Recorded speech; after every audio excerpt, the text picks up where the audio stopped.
बदलिब सरकारी स्कूल कोठार रंग सबु सरकारी स्कूल कोठार रंग हेब गेरुआ एने Odisha school education programme authority OSEPA पक्षरु सबु जिलापाल को निर्देश दिया जायछि। ओडिशा रे थिबा समस्त सरकारी स्कूल कलर कोड को अनुमति दिया जायछि। सरकारी स्कूल सह पीएम श्री अधीन स्कूल रंग भी बदलिब। यह स्कूल निर्माण मरामती और नवीकरण बेले रंग समान करने को निर्देश दिया जायछि। एथिपाई जिले में क्षेत्र अधिकारी को उपयुक्त निर्देश देवा कहुଯାଇଛି। पूर्व 2024 अक्टोबर 7 रे पूर्त विभाग एआईसी समस्त इंजीनियरिंग चीफ को सरकारी कोठार रंग बदलैवा चिठी लिखिथिले।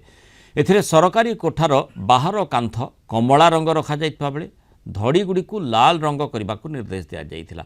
एबे ओसेपा पक्षरु समस्त सरकारी स्कूल कोठार रंग बदलैवा निर्देश दिया जाइछि। विद्यालय रंग बदली गले कि पोशाक बदली गले जे विद्यालय में गुणात्मक शिक्षा हो तार किसी माने ना। तेणु रंगर प्रभाव कौन पिला बा शिक्षा पर पड़ो ना।